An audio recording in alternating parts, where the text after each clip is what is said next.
Welcome, Ashburn Lutheran Church family and friends.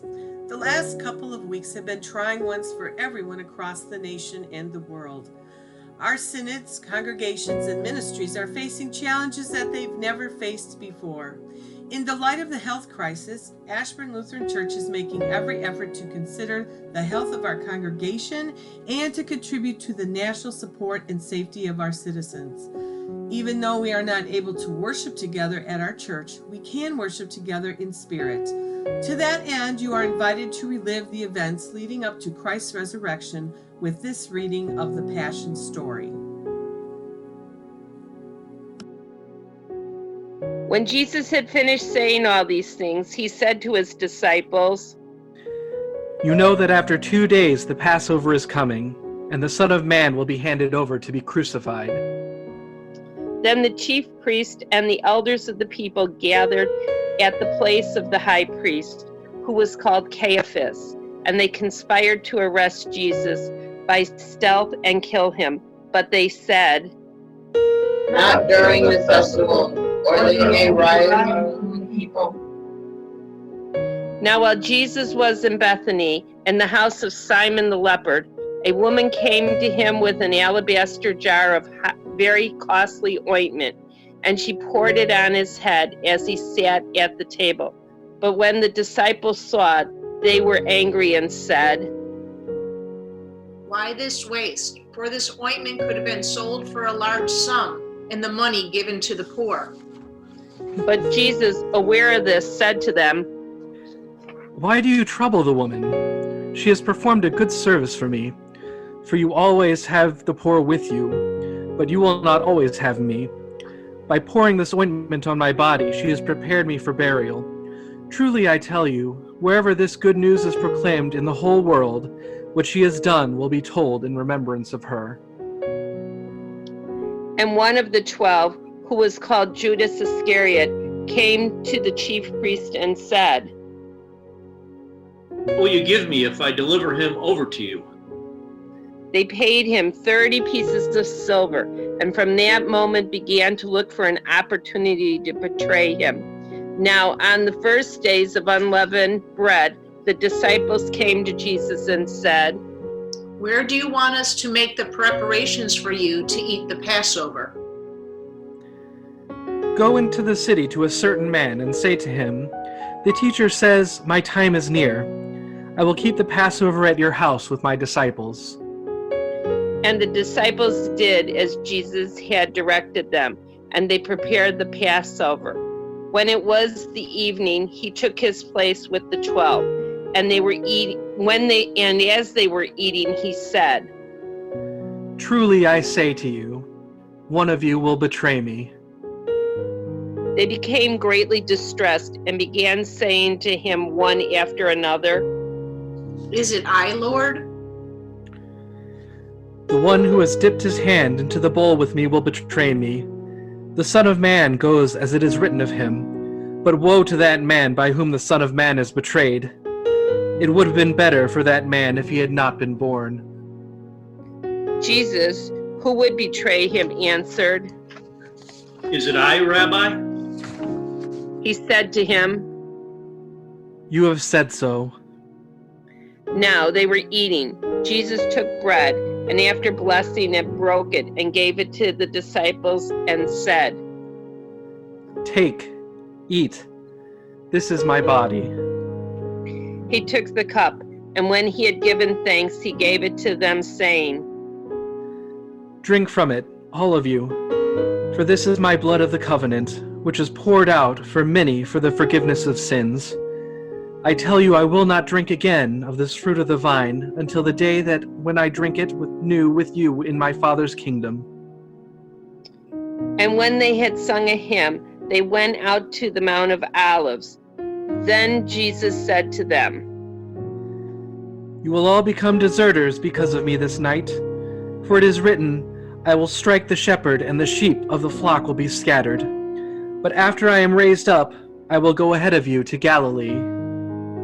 Peter answered him, "Though all become deserters because of you, I will never desert you." "Truly I tell you, Peter, this very night, before the rooster crows, you will deny me 3 times. Even if I must die with you, I will not deny you. And all the disciples said the same. Then Jesus went with them to a place called Gethsemane, and he said to his disciples, Sit here while I go over there to pray. And taking with him Peter and the 2 sons of Zebedee, he began to grieve and agitate when he said to them, My soul is very sorrowful, even to death. Remain here and stay awake with me. And going a little further, he threw himself on the ground and prayed, My Father, if it is possible, let this cup pass from me. Nevertheless, not what I want, but what you want.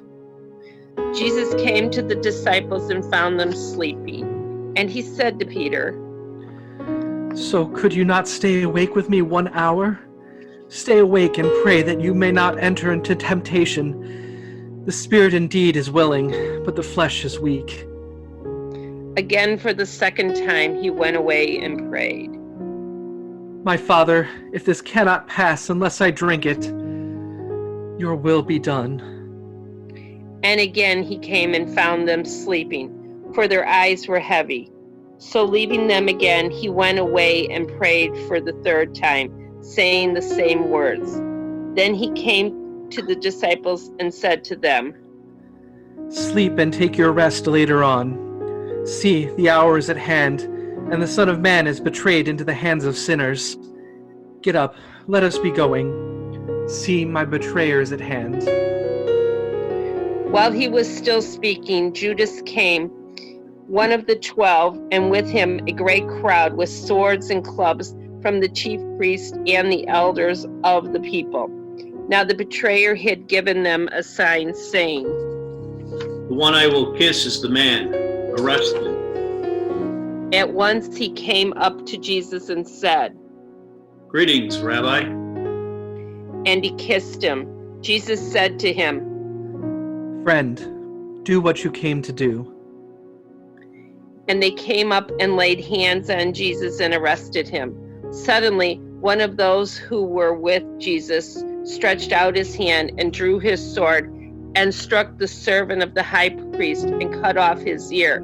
Then Jesus said to him, Put your sword back into its place, for all who take the sword will perish by the sword.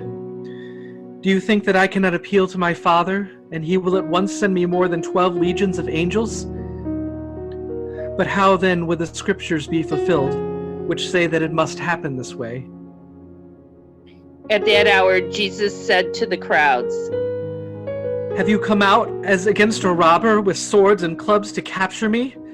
Day after day I sat in the temple teaching, and you did not arrest me. But all this has taken place that the scriptures of the prophets might be fulfilled. Then the disciples left him and fled. Then those who arrested Jesus took him to Caiaphas, the high priest, when the scribes and the elders had gathered, and Peter was following him at a distance, as far as the courtyard of the high priest. And going inside, he sat with the guards to see how this would all end. Now the chief priest and the whole council were looking for false testimony against Jesus, so they might put him to death. But they found none, though many false witnesses came forward. At last 2 came forward and said, This man said, I am able to destroy the temple of God and rebuild it in 3 days. The high priest stood up and said, Have you no answer to make? What is it that these men testify against you? But Jesus remained silent. I put you under oath before the living God. Tell us if you are the Christ, the Son of God. Jesus said to him, You have said so. But I tell you, from now on you will see the Son of Man seated at the right hand of power and coming on the clouds of heaven. The high priest tore his robes and said, He has uttered blasphemy. What further witnesses do we need? You have now heard his blasphemy. What is your verdict? He deserves death. Then they spit in his face and struck him. and some slapped him, saying, Prophesy to us, you Christ. Who is it that struck you? Now Peter was sitting outside the courtyard. A servant girl came up to him and said, You also were with Jesus the Galilean. but he denied it before them all, saying, I do not know what you are talking about. And then he went out to the porch. Another servant girl saw him and said to the bystanders, This man was with Jesus of Nazareth. Again he denied it with an oath. I do not know the man. After a little while, the bystanders came up and said to Peter, Certainly you too are one of them, for your accent betrays you. and he began to curse and swore an oath. I do not know the man. And immediately the rooster crowed. Peter remembered what Jesus said, Before the rooster crows, you will deny me 3 times. And he went out and wept bitterly. When morning came, all the chief priests and the elders of the people conferred together against Jesus in order to put him to death. They bound him and led him away and handed him over to Pilate, the governor.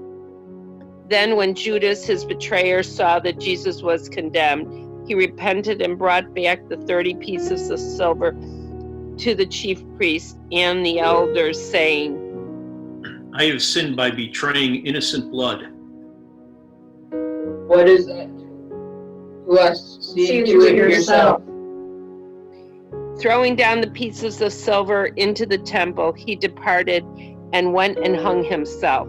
The chief priest, taking the pieces of silver, said, It is not lawful to put them into your treasury, since it is blood money. After conferring together, they used the blood money to buy a potter's field as a burial place for strangers and foreigners. Therefore, the field has been called the Field of Blood to this day. Then was fulfilled what had been spoken by the prophet Jeremiah, saying, And they took the 30 pieces of silver, the price of him on whom the price had been set by some of the people of Israel, and they gave them to the potter's field as the Lord directed them. Now Jesus stood before the governor, and the governor asked him, Are you the king of the Jews? You have said so. But when he was accused by the chief priest and elders, he gave no answer. Then Pilate said to him, Do you not hear how many accusations they make against you? But he gave him no answer, not even a single charge, so that the governor was greatly amazed. Now at the festival, the governor was accustomed to releasing a prisoner for the crowd, anyone whom they wanted, and when the notorious prisoner called Barabbas. So when they had gathered, Pilate said to them, Whom do you want me to release for you, Barabbas or Jesus, who is called the Christ? For he knew it was out of jealousy that they had handed him over. Besides, while he was sitting on the judgment seat, his wife sent word to him, Have nothing to do with the innocent man, for today I have suffered a great deal because of a dream about him. Now the chief priests and the elders persuaded the crowd to ask for Barabbas, and having Jesus killed, Pilate again said to them, Which of the two do you want me to release for you? Barabbas. Then what shall I do with Jesus, who is called the Christ? Let him be crucified. Why? What evil has he done? Let him be crucified. So when Pilate saw that he could do nothing, but rather than a riot was beginning, he took water and washed his hands before the crowd, saying, I am innocent of this man's blood. See to it yourselves. And all the crowd answered, His blood be on us and on our children. Then he released for them Barabbas, and having scourged Jesus, handed him over to be crucified. When the soldiers of the governor took Jesus into the governor's headquarters, and they gathered the whole battalion before him, they stripped him and put a scarlet robe on him, and twisted together a crown of thorns. They put it on his head, and put a reed in his right hand, and kneeling before him, they mocked him, saying, Hail, King of the Jews! They spat on him and took the reed and struck him on the head. After mocking him, they stripped him of the robe and put his own clothes on him and led him away to crucify him. As they went out, they found a man of Cyrene, Simon by name. They compelled this man to carry his cross. When they came to a place called Golgotha, which means place of a skull, they offered him wine to drink mixed with gall. But when he tasted it, he would not drink it. Then they crucified him. They divided his clothes among themselves by casting lots. Then they sat down and watched over him. Over his head they put a charge against him which read, "This is Jesus, King of the Jews." 2 robbers were crucified with him, one on the right and one on the left. And those who passed by derided him, shaking their heads and saying, You would destroy the temple and rebuild it in 3 days. Save yourself. If you are the Son of God, come down from the cross. So also the chief priests with the scribes and elders mocked him, saying, He saved others. He cannot save himself. He is the King of Israel. Let him come down from the cross, and we will believe in him. You trust in God. Let God deliver him now, if he wants to, for he said, I am the Son of God. And the robbers who were crucified with him also taunted him in the same way.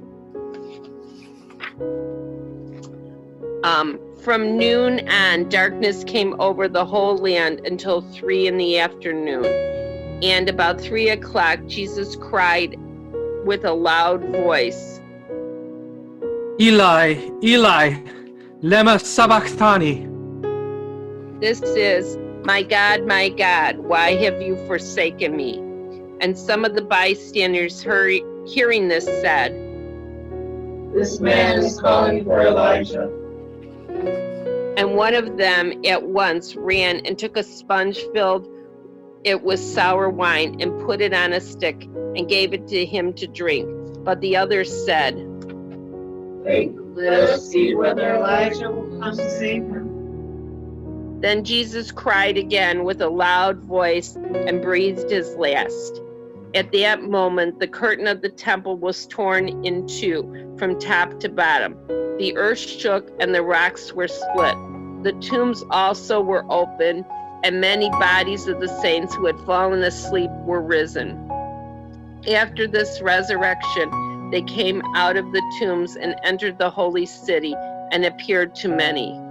When the centurion and those with him who were keeping watch over Jesus saw the earthquake and what took place, they were filled with awe and said, Truly, this was the Son of God.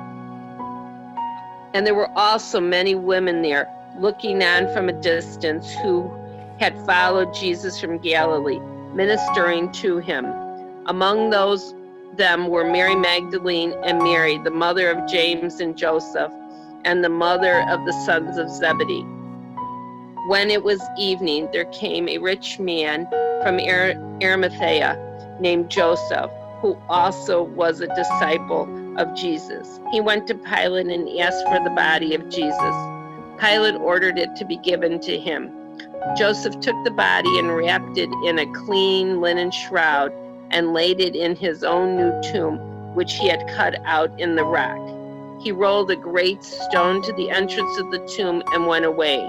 Mary Magdalene and the other Mary were there, sitting opposite the tomb.